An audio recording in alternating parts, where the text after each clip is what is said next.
Hi everyone, again this is Richard Solomon of my YouTube channel Cha and My Narratives, The Stroke Survivor.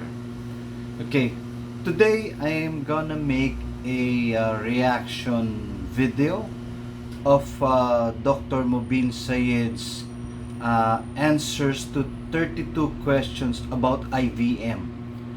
Well, this is, as he said, is a collection of most asked questions of him with regards to IVM on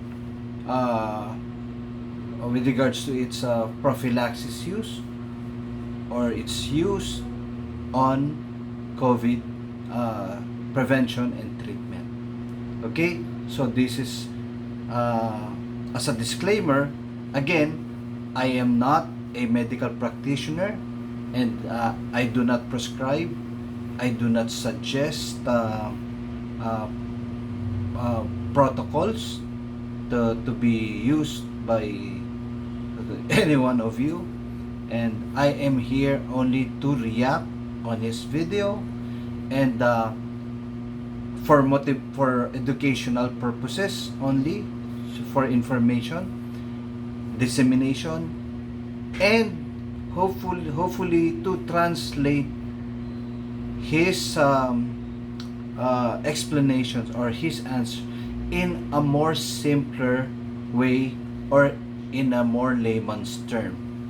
But for this time, I would translate it in Tagalog or Filipino language for the reason that he already speaks in a very basic English explanation. Okay? Magtatagalog po ako para po sa inyo. Okay? Watch this. But first, I would like to introduce to you who Dr. Mobeen Syed or Dr. Bin Syed as he is well known. Okay? So, I will just flip over the camera and I will introduce first who Dr. Mobeen Syed is. Okay? Watch this. Well, this is actually the picture of Dr. Mobeen Syed, okay? And for your information, Dr. Syed or Mobeen or Dr. Bin Syed is actually the CEO of Dr. Bin Corporation. Dr. Bin Corporation is actually a modern online medical education marketplace. Dr. Mobeen is a medical doctor, but likewise, he is also a software engineer. He graduated from the prestigious King Edward Medical University, Lahore, and he has been teaching medicine since 1994. Mobeen is also a software engineer and engineering leader. In this role, Mobeen has run teams consisting of hundreds of engineers and millions of dollars of budgets. Mobeen loves music, teaching, and doing business. He lives in Cupertino, California. As the founder and CEO of Dr. Bin Corporation, actually his interest is in the innovations in medicine and surgery, innovations in the education industry, augmented reality, virtual reality, and artificial intelligence in medical education. So that's how intelligent this doctor is. It's not only just a medical doctor, he is also a software engineer and uses artificial intelligence in the medical education. Well, I don't know exactly how that means, but as you can see, as you have heard his credentials, well, that's the reason why this Dr. Bin Syed is a very popular doctor, not only in YouTube but also in the US for his expertise in medicine, medical education since 1994, and he has a company of its own which is a software company using artificial intelligence also for medical education. Again, I don't know what that is, but I've watched him since more than a month ago, and I've watched a lot of his videos or vlogs, and how I wish I am a medical practitioner, because as far as I'm concerned, he explained things very simple but very understandable, and very interesting. He teaches, maybe that's why his expertise is about medical education. He like it's like he's translating things in the simplest form about medicine. Okay, so now we go to his video, and I would like to react and hopefully to translate even further in the simplest term all his answers about IVM. Okay, so maybe these are also some of the questions that you have, so I hope you would watch this very attentively. Okay, let's go. So we will start now with this video, and in time to time I would like to inform you that we will be making some pauses, and I would be telling a thing or two. Okay, let's start. Ladies and gentlemen, this is Dr. Mobeen Syed. So for Ivermectin, there have been lots of questions. If you look at my last video, which is I think about 250,000 views now, there are 1,000 comments, and within those there are hundreds of questions.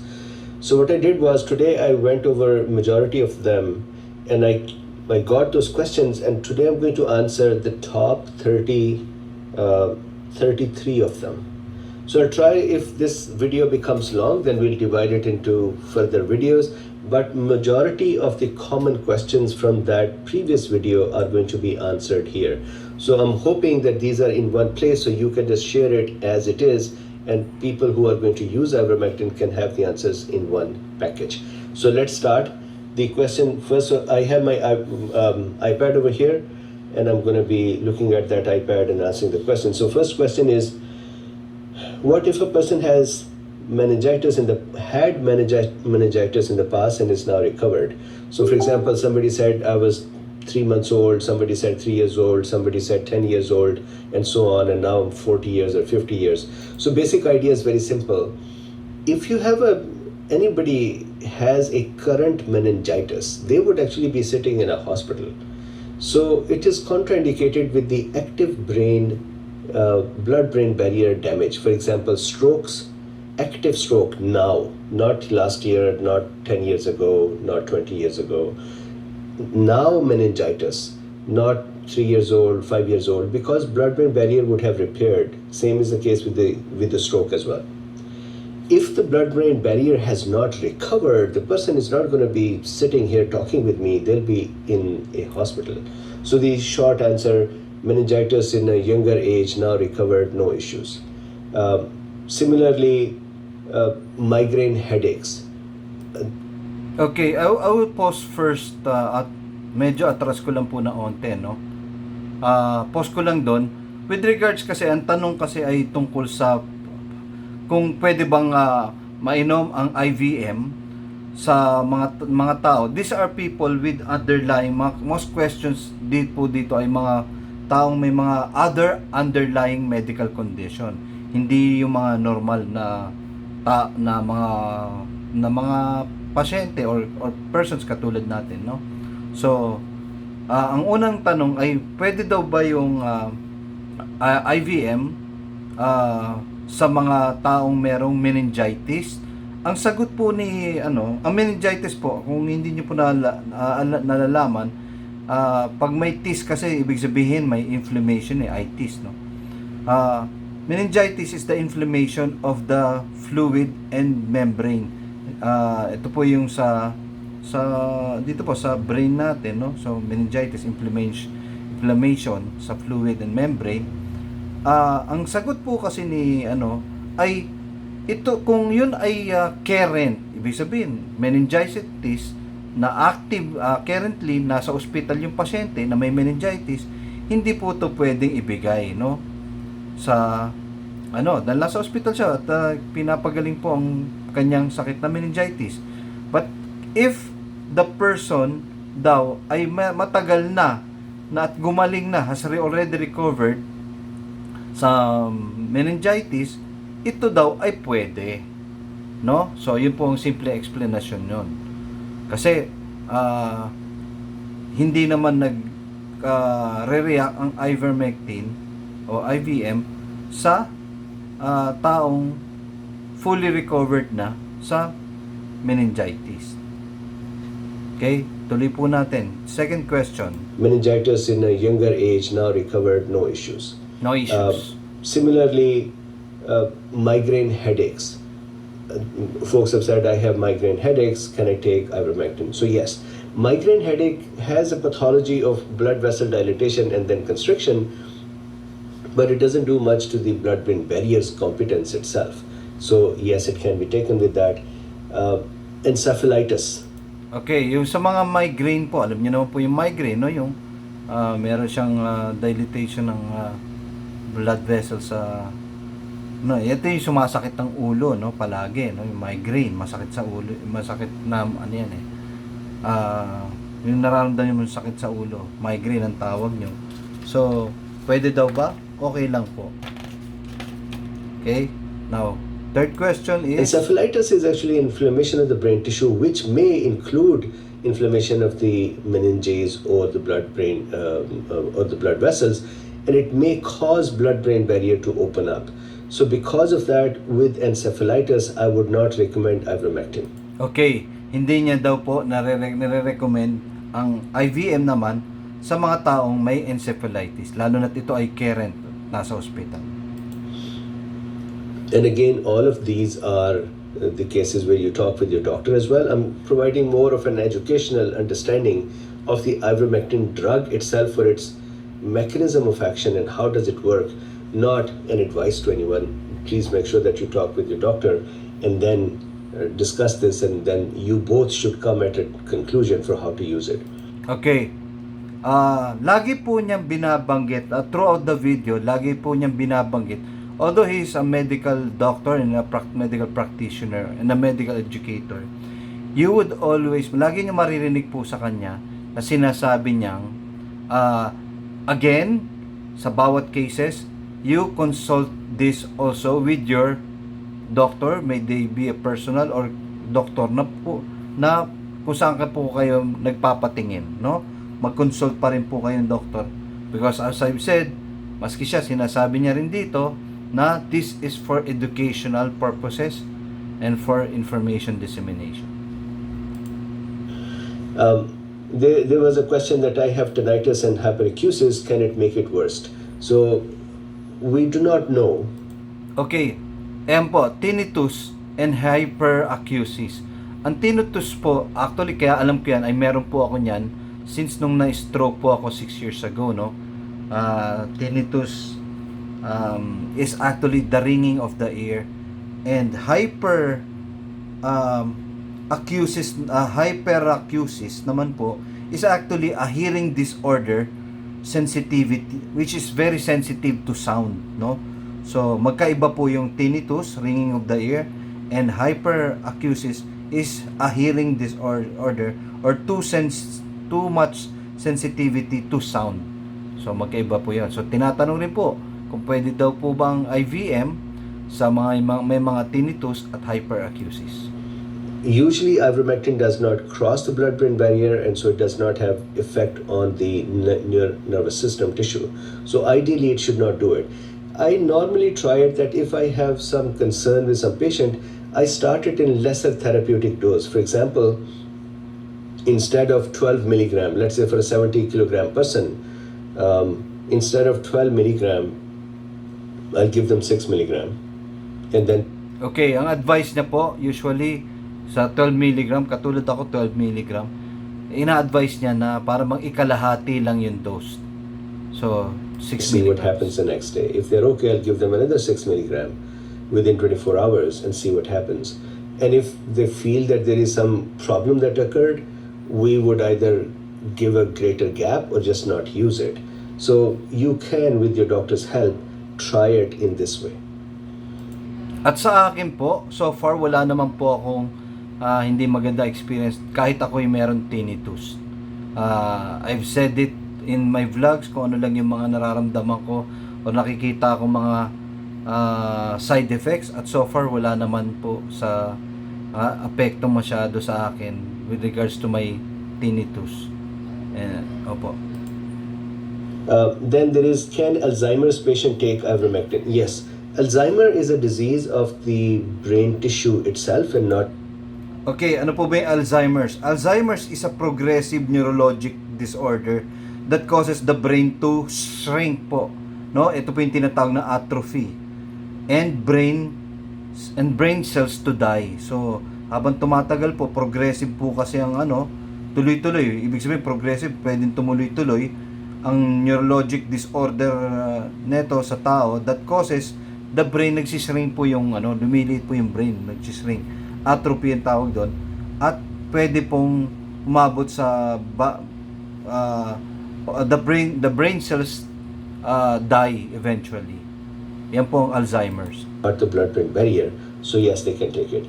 What if Pwede a rin person daw po, had a pwede rin daw stroke po. and has recovered? Similar answer, if they have recovered, then their blood-brain barrier is intact, it is correct. Even if it is scarred at some point, but it is correct and they can take it.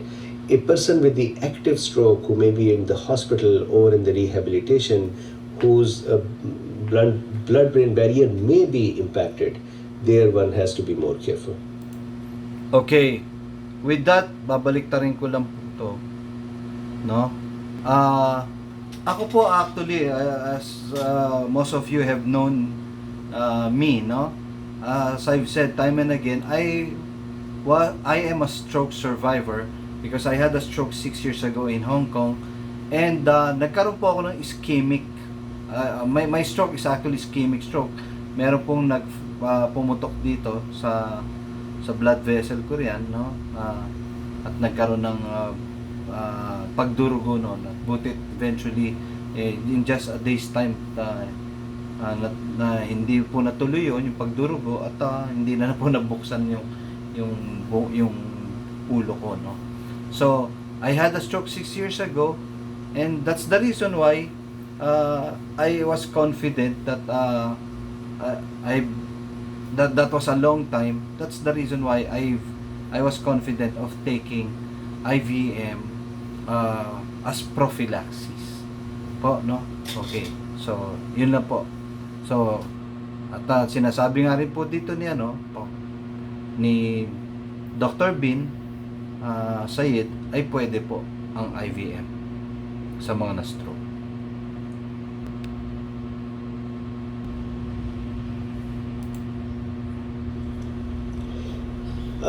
Can a renal failure patient be given ivermectin? Yes. Ivermectin is primarily metabolized by liver, not kidneys. Very tiny amount is excreted through kidney.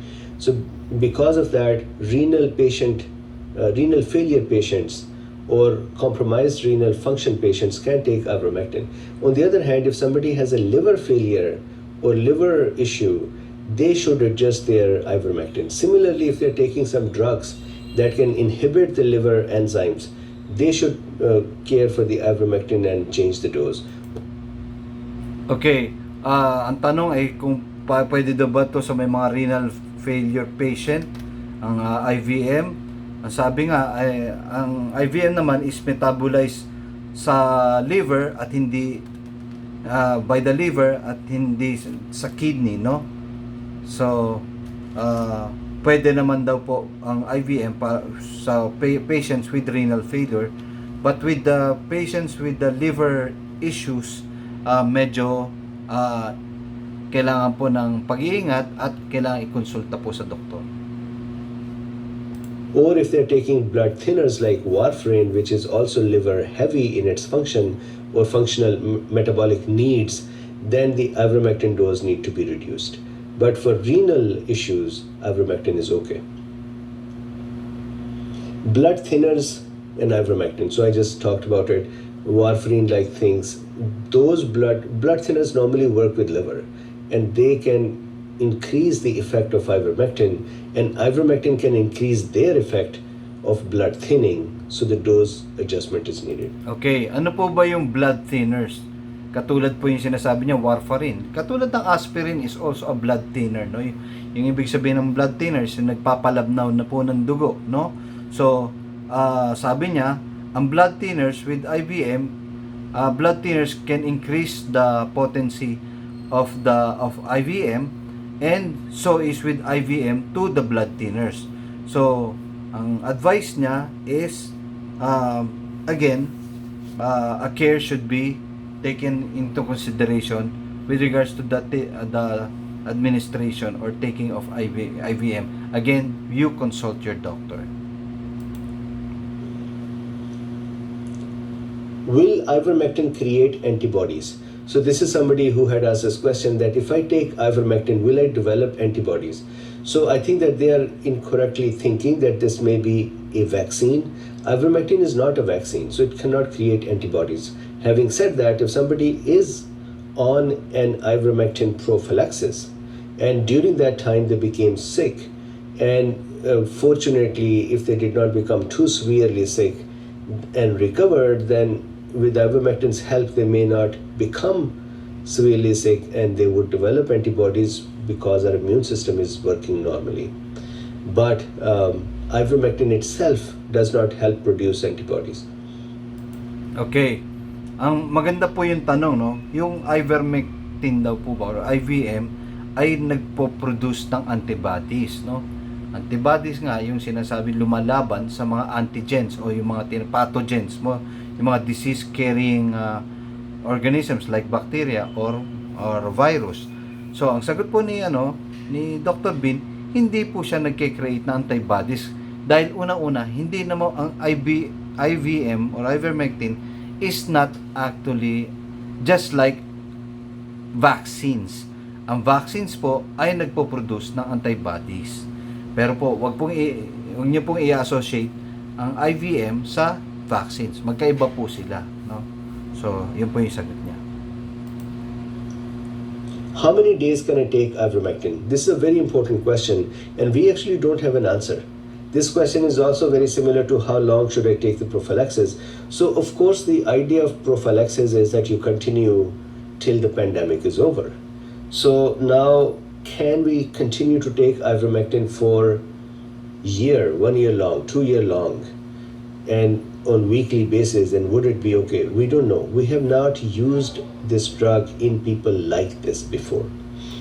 Okay, maganda po yung tanong na yan at maganda rin po ang sagot dyan.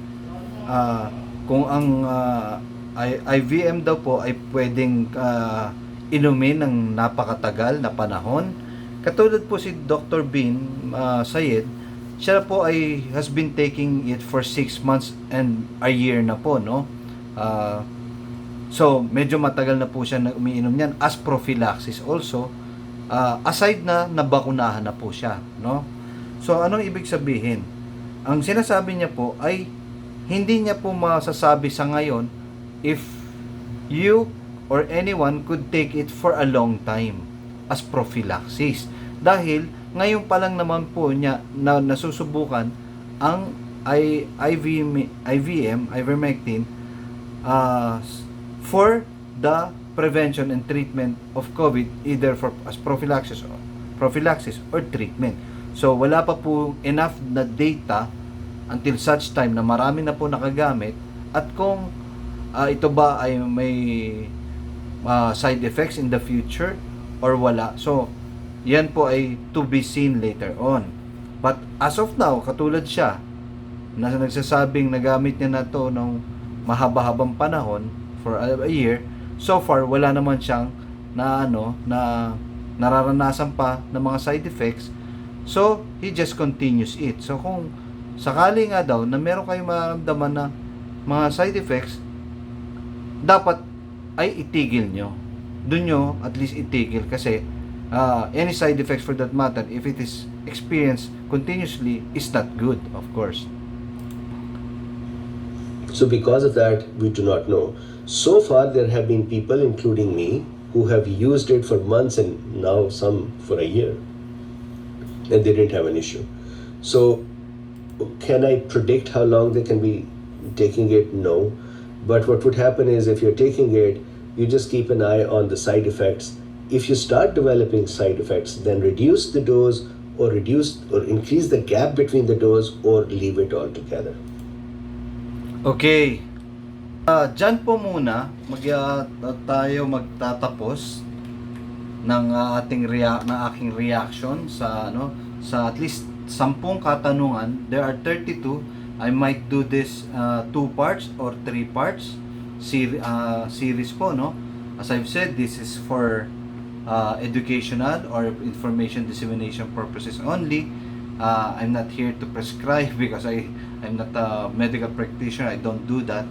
Just a reaction video for educational and for information dissemination purposes, para po masagot po ang mga katanungan niyo po about sa IVM. Okay, so dito po muna nagtatapos ang series na ito for another 2 or 3rd part of this with regards to Dr. Mobeen Syed's answers to the 32 questions on IVM that he has compiled and collected. Okay? With that, again, this is Richard Solomon. Sana po may naiintindihan po kayo ron. Please do subscribe, like, comment, and please hit the bell button, notification bell button, for you to be notified of my incoming vlogs po.